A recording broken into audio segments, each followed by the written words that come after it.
Welcome you all to Learning Era. तो आज हम यहाँ पर बात करेंगे EMRS एग्जाम डेट के ऊपर कि आपका यहाँ पर कब तक हो सकता है आपका एग्जाम। और अभी यहाँ पर जो नोटिस जो सर्कुलेशन के अंदर है वो यहाँ पर क्या वो रियल है या वो फेक है, उसके बारे में हम बात करेंगे और बाकी चीज़ों को भी यहाँ पर देखेंगे कि लगभग यहाँ पर अगर मान लो वो वाला नोटिस अगर फेक है तो यहाँ पर लगभग आपका यहाँ पर कब तक एग्जाम हो सकता है। बाकी हम यहाँ पर कुछ पोस्ट की भी बात करेंगे, स्पेशली यहाँ पर होस्टल वार्डन अकाउंटेंट की, कि यहाँ पर अगर आप इनकी यहाँ पर अगर आप तैयारी कर रहे हो तो आपको यहाँ पर किस चीज़ को यहाँ पर ध्यान देने की ज़रूरत है और आपको किस तरीके से आपको यहाँ पर एग्जाम के अंदर आप आगे बढ़ना है। तो उसी को हम यहाँ पर देखेंगे इस वीडियो के अंदर। तो एक बार अगर हम यहाँ पर आगे बढ़ने से पहले यहाँ पर एग्जाम डेट को यहाँ पर समझने से पहले अगर हम यहाँ पर एक बार ये भी देख लें यहाँ पर ओवरऑल कौन सी पोस्ट है और यहाँ पर ओवरऑल कितनी वैकेंसीज हैं। तो यहाँ पर कुछ पर्टिकुलर पोस्ट की भी मैं यहाँ पर बात करूंगा। अगर मैं यहाँ पर बात करूँ प्रिंसिपल की तो यहाँ पर देखो 303 यहाँ पे वैकेंसीज हैं, लेकिन यहाँ पर 12 साल का यहाँ पर टीचिंग का एक्सपीरियंस मांगा गया है। तो जिसने भी यहाँ पर प्रिंसिपल से यहाँ पर भरा है तो उनके लिए यहाँ पर अच्छी अपॉर्चुनिटी है, क्योंकि यहाँ पर वैकेंसी ज़्यादा है और यहाँ पर जो भरने वाले हैं यहाँ पर कम भी रहते हैं, तो कॉम्पिटिशन यहाँ पर कम रहता है जनरली। अगर मैं यहाँ पर बात करूँ अकाउंटेंट के अंदर आप यहाँ पर देख सकते हो यहाँ पर 361 वैकेंसीज हैं, लेकिन यहाँ पर सबसे ज़्यादा जो बेनिफिट मिला है जिन्होंने भी यहाँ पर अकाउंटेंट से भरा है उनका ये है कि कॉमर्स वालों ने ही यहाँ पर भर सकते हैं। तो ये सबसे ज़्यादा यहाँ पर फायदेमंद बात है यहाँ पर आप लोगों के लिए, क्योंकि जनरली क्या होता है जो दूसरे एग्जाम्स होते हैं उनमें ऐसा होता है कि यहाँ पर जो कॉमर्स फील्ड के वाले होते हैं वो तो भर ही सकते हैं, लेकिन दूसरे फील्ड वाले भी भर सकते हैं। ये एक दिक्कत होती है। जैसे JSA के अंदर है यहाँ पर हर कोई भर सकता है JSA का, लेकिन यहाँ पर अकाउंटेंट वाले के अंदर लिमिटेशन दे रखी है कि यहाँ पर सिर्फ यही भर सकते हैं। जैसे FCI का जो पेपर हुआ था, फूड कॉर्पोरेशन ऑफ इंडिया, उसके अंदर भी ऐसा ही था कि यहाँ पर जो अकाउंटेंट की जो पोस्ट थी यहाँ पर सेपरेट थी, यहाँ पर सिर्फ BCom वाले ही भर सकते थे, है ना।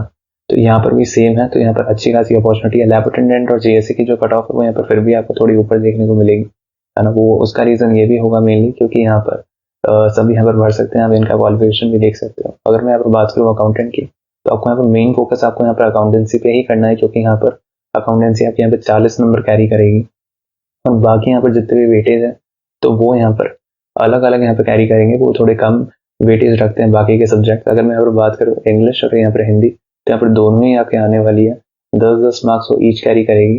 अकाउंटेंसी की यहाँ पर मैं बात कर रहा हूँ, अकाउंटेंट का यहाँ पर जिसने भी भरा है, तो अभी यही यहाँ पर स्ट्रैटेजी होनी चाहिए। लगभग आपको यहाँ पर अकाउंटेंसी के ऊपर आपको यहाँ पर फोकस करना है।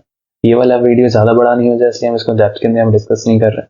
बाकी अगर आप चाहते हो कि हम इसको डेप्थ के ऊपर बात करें एक एक पोस्ट के ऊपर कि यहाँ पर क्या सिलेबस है और आपको किस तरीके से आप उसको परस्यू करना है, तो भी हम कर लेंगे।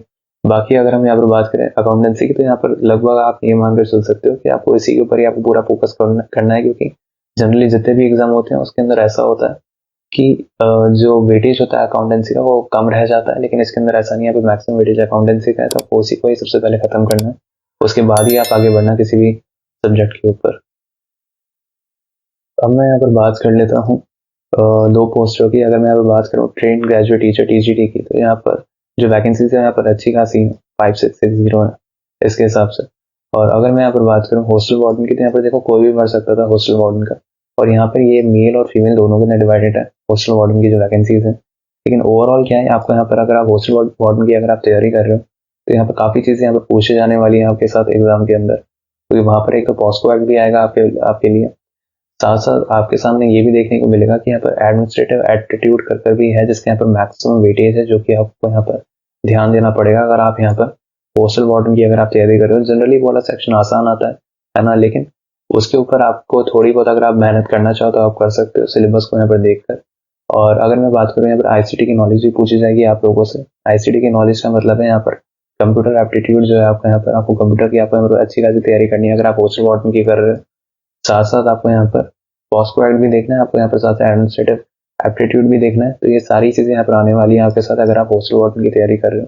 बाकी अगर आप ये चाहते हो हम इसको इन डेप्थ के अंदर अगर हम डिटेल के अंदर एक वीडियो बनाए इसके अंदर हम ये बात करें आपको यहाँ से क्या क्या आपको कहाँ कहाँ से पढ़ना है, तो वो भी हम आपके लिए हम ले आएंगे। बाकी वो वाली चीज़ आपकी डिमांड के ऊपर होगी, अब हमें कमेंट सेक्शन के अंदर लिख कर बताना। बाकी अब हम यहाँ पर बात करते हैं कि आपके यहाँ पर कब तक EMRS के यहाँ पर डेट आ सकती है और ये वाला जो नोटिस जो सर्कुलेट हो रहा है तो यहाँ पर कितना सही है और कितना गलत है।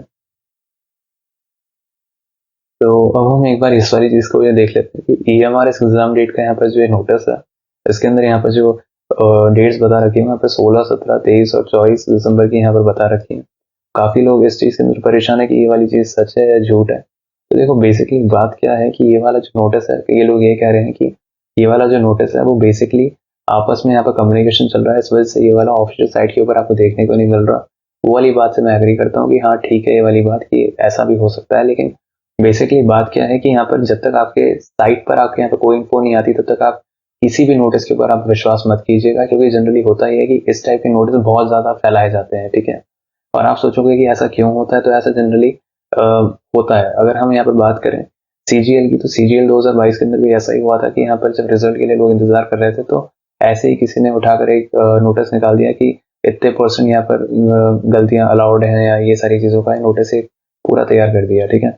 अब हुआ क्या कि यहाँ पर काफ़ी बड़ा कंफ्यूजन फैला और फिर उसको उन लोगों ने यहाँ पर क्लैरिफाई नहीं किया, ठीक है। अपने आप ही समझ आया कि जब डेट निकल गई कि वो वाला नोटिस फेक था, है ना। तो बेसिकली यही बात होती है कि अगर मैं यहाँ पर बात करूँ ये वाली जो चीज़ें होती हैं बहुत देखने को मिलती है, तो अगर आप इसके ऊपर पूरा भरोसा कर रहे हो तो वो पूरा भरोसा करने की यहाँ पर ज़रूरत नहीं है, ठीक है। लेकिन एक बात यहाँ पर श्योरिटी के साथ बोली जा सकती है कि अभी तक अगर हम बात करें तो अभी तक आपका यहाँ पर जो एग्ज़ाम था वो आपका कंडक्ट हो चुका होता अगर मैटर जो है वो यहाँ पर कोर्ट के अंदर नहीं गया होता। ये वाली चीज़ यहाँ पर सब जानते हैं। तो बेसिकली अगर आप ये मानकर चल रहे हो कि ये दिसंबर के अंदर शायद नहीं हो, तो ऐसा नहीं है। दिसंबर के अंदर आपको देखने को मिल जाएगा आपका एग्ज़ाम मोस्ट प्रोबेबली, ठीक है। क्योंकि है क्या असल में मामला कि अगर आपका यहाँ पर ये कोर्ट में नहीं गया होता मामला तो डेफिनेटली आपका यहाँ पर एग्ज़ाम अब तक कंडक्ट हो चुका होता, है ना। तो बेसिकली बात वही है कि आपको यहाँ पे तैयारी करते रहना है और या तो आप यहाँ पे नवंबर लास्ट वीक के अंदर आके शुरू हो सकते हैं, नहीं तो आपको डेफिनेटली आपको यहाँ पर दिसंबर के अंदर आपको आपके यहाँ पर एग्जाम देखने को मिल ही जाएंगे, ठीक है। ये वाली चीज़ आप मानकर चलो कि दिसंबर के अंदर आपको डेफिनेटली आपको यहाँ पे देखने को मिलेगा। ऐसा कुछ भी नहीं है कि ये वाली डेट्स हो या ना हो, लेकिन फिर भी ये कंफर्म है कि आपका होगा ही होगा दिसंबर के महीने के अंदर। क्योंकि क्या है इतना ज़्यादा डिले हो नहीं रहा है प्रोसेस के अंदर, है ना। ये इतना ज़्यादा डिले करते भी नहीं है। कोर्ट के अंदर अगर मामला नहीं गया होता तो अब तक आपका यहाँ पर हो भी चुका होता पेपर, है ना। और उसके बाद यहाँ पर डेट एक्सटेंड हुई एप्लीकेशन की भी 19 तारीख तक यहाँ पर आगे बढ़ा दी गई। तो आप ये वाली चीज़ सोचना भूल जाओ कि अभी यहाँ पर इस डेट को है तो मैं इस तरीके से करूँ, क्योंकि अभी आपका आपने जो सिलेबस भी देखा है वो भी यहाँ पर वास्ट है और इतना आसान पेपर नहीं आने वाला। तो आपको उसी के ऊपर ही फोकस करना है और लगभग आप ये मानकर चलो कि दिसंबर के अंदर आपका पेपर हो सकता है। ये वाली तारीख पे हो या ना हो कोई बात नहीं, लेकिन दिसंबर एक मोस्ट प्रोबेबल यहाँ पर मंथ निकल कर आता ही आता है। और नहीं तो आप ये मानकर चल सकते हो लास्ट वीक ऑफ नवंबर से भी शुरू हो सकते हैं अगर ये वाली डेट सही नहीं है तो।